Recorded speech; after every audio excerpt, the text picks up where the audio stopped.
Hello everyone, today will be starting with the series of probability. और आज जो type of questions हम start करेंगे that will be based on pack of cards. तो last lecture की अगर हम बात करें तो हमने जो कवर करे थे वो डिजिट्स के ऊपर कवर करे थे। आज हम पैक ऑफ कार्ड्स को कवर करेंगे। तो अगर हम पैक ऑफ कार्ड्स की बात करते हैं तो उसमें कितने कार्ड्स होते हैं? 52। अब अगर मैथमेटिकली हम देखें तो on the basis of colour अगर हम इसे डिवाइड करें तो उसमें 26 रेड कार्ड्स होते हैं जिसको रेड सूट कहा जाता है, और जो रिमेनिंग 26 हैं वो ब्लैक कार्ड्स होते हैं जिसको मैथमेटिकली ब्लैक सूट कहा जाता है। इनकी भी दो सब कैटेगरीज हैं। अगर रेड कलर या रेड सूट में हम देखते हैं तो यहाँ पर डायमंड है 13 और हर्ट है 13। सिमिलरली अगर हम ब्लैक सूट की बात करते हैं तो इसमें स्पेड है 13 और क्लब है 13। यानी ये जो चार सब कैटेगरीज हैं ये 13 + 13 + 13 + 13 टोटल 52 बनाते हैं। तो अगर आपको ऐसे अंडरस्टैंड करना है तो यू कैन लर्न कि रेड कार्ड्स कितने होते हैं? 26 होते हैं, और उसके अंदर दो सब कैटेगरीज हैं, डायमंड और हार्ट। सिमिलरली ब्लैक सूट क्या होते हैं? वो भी 26 हैं, और इसके अंदर दो सब कैटेगरीज हैं, 13 स्पेड है और 13 क्लब है। अब इसके अंदर ये जो हर 13 कार्ड है उसके अंदर जो दो सब कैटेगरीज हैं वो क्या होती हैं? एक टाइप ऑफ कार्ड्स होता है डिजिट कार्ड्स और दूसरा होता है ऑनर कार्ड्स। डिजिट कार्ड्स का मतलब ये है कि कितने ऐसे कार्ड्स हैं जिस पर सिर्फ डिजिट्स लिखी हुई हैं। तो वो है 2, 3, 4, 5, 6, 7, 8, 9 एंड 10। यानी टोटल 9 कार्ड्स ऐसे हैं आउट ऑफ 13 जिसमें सिर्फ डिजिट्स मेंशन है। तो टोटल कितनी कैटेगरीज हमारे पास? सब 4 कैटेगरीज हैं। इसका मतलब 9 × 4 विल गिव यू 36। इसका मतलब 36 ऐसे कार्ड्स हैं जो कि डिजिट कार्ड्स कहलाएंगे। ये क्वेश्चन में भी हम यूज करेंगे तो आपको ये चीज अंडरस्टैंड होगी। अब अगर हम 52 में से 36 का डिफरेंस लें तो रिमेनिंग बचते हैं 16 कार्ड, 16 कार्ड्स। इन 16 कार्ड्स को क्या कहा गया है? ऑनर कार्ड्स कहा गया है। ऑनर कार्ड्स का मतलब ये है कि जहाँ पे डिजिट नहीं लिखी होगी या लिखी भी होगी तो उसके साथ क्या होगा? एक पिक्टोरिकल रिप्रेजेंटेशन होगा, जैसे कि एस, किंग, क्वीन और जैक। ये 4 टाइप के ऑनर कार्ड्स हैं, इसीलिए 4 × 4 क्या हुआ? 16। तो 4 टाइप के सब कार्ड्स में ये चारों कैटेगरी एग्जिस्ट करती है। तो 16 हमारे क्या हो गए? ऑनर कार्ड्स हो गए।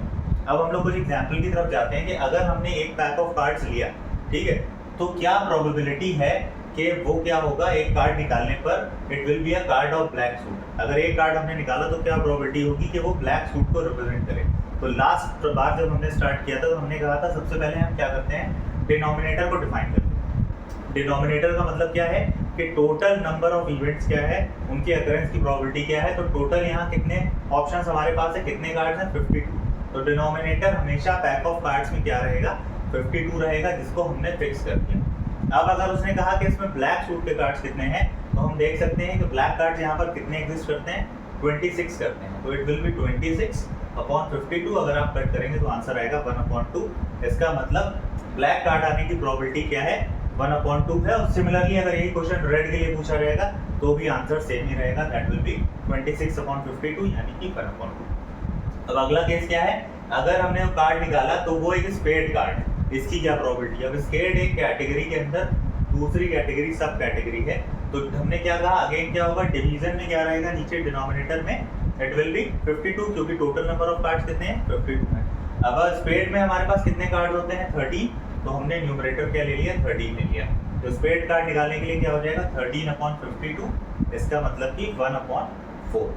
एंड उसके बाद जो नेक्स्ट क्वेश्चन आता है वो क्या बताता है कि अगर हमने कोई कार्ड निकाला है पैक ऑफ कार्ड्स में से तो क्या प्रोबेबिलिटी है कि वो एक ऑनर कार्ड होगा रेड सूट का। इन्होंने इसमें क्या करा है? दो चीजों को एक साथ ले लिया। अभी तक हम एक एक ले रहे थे, अब दो चीजों को ले लिया। पहली चीज तो कहा है कि ऑनर कार्ड हो, तो फिर अभी पूरा क्वेश्चन देखने से पहले अगेन आई एम सेइंग कि यहाँ पर क्या होगा? डिनोमिनेटर विल बी 52, क्योंकि टोटल पैक ऑफ कार्ड एक ही ले रहे हैं तो उसमें कितने यहाँ पर कार्ड्स होंगे? They will be 52। अब उसने कहा है honour card of red suit. तो ऑनर कार्ड कितने होते हैं? 4 होते हैं। तो यहाँ न्यूमरेटर में 4 आ जाएगा। और रेड सूट की बात करी है तो रेड सूट में ऐसी कितनी कैटेगरीज हैं? 2 कैटेगरीज हैं, एक डायमंड और हर्ट है। तो इसको हम 2 से यहाँ मल्टीप्लाई कर देंगे। जब हम इसको सॉल्व करेंगे तो इट विल बी 2/13। इसका मतलब कि एक कार्ड ऑफ पैक जब हमने लिया है उसमें से अगर हमने एक कार्ड को निकाला तो ऑनर कार्ड रेड सूट का आने की प्रोबेबिलिटी क्या होगी? It will be 2/13। अब हम मूव ऑन करते हैं कुछ और एग्जांपल्स की तरफ। Okay, so the next question is कि अगर हम एक कार्ड पैक ऑफ कार्ड से किसी कार्ड को ड्रॉ करते हैं तो क्या प्रोबेबिलिटी है कि that card will having a number less than 7, यानी 7 से लेस नंबर आए। तो हमने क्या कहा कि डिजिट कार्ड स्टार्ट कहाँ से होते हैं? 2 से स्टार्ट होते हैं। तो 7 से लेस हो यानी कि 6 तक आ सकता है, तो इट विल बी 2, 3, 4, 5 या फिर 6। इन 5 में से कोई एक हो सकता है। तो इसका मतलब हमारा न्यूमरेटर क्या हो जाएगा 5 और denominator is already fixed as 52 क्योंकि पैक ऑफ कार्ड्स में कितने कार्ड्स होते हैं 52 होते हैं। तो इट विल बी 5/52। लेकिन ये 5 जो है वो सिर्फ एक टाइप ऑफ कार्ड्स में डिनोट कर रहा है। जैसे कि अगर एग्जांपल ले ले डायमंड, तो इसमें जो टोटल 52 में पूछा गया है तो एक टाइप ऑफ 13 में से ऐसे डायरेक्ट कार्ड्स कितने होंगे 5 होंगे।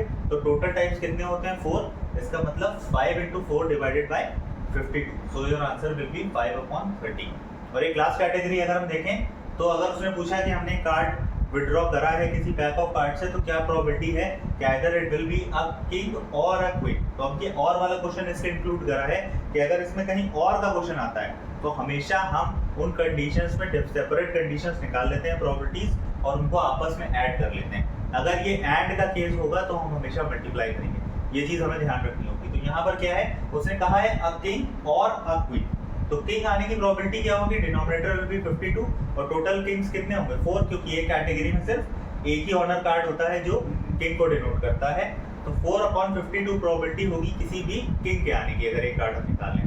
सिमिलरली क्वीन भी कितनी होगी एक होती है एक टाइप में तो 4 टाइप्स में 4 क्वींस होती हैं तो इनके भी आने की प्रोबेबिलिटी 4/52 है। इसको अगर हम थोड़ा सा नॉर्मलाइज करेंगे तो ये 1/13 और 1/13 आएगा। अब यहाँ पर बीच में और कहा है एंड नहीं कहा है तो और कहने की वजह से हमने क्या करा है बीच में प्लस लगा दिया है। तो 1/13 प्लस 1/13 विल बी 2/13। इसका मतलब कि एक किंग या एक क्वीन आने की प्रोबेबिलिटी क्या है it is 2/13। So thank you so much, keep watching and will meet soon.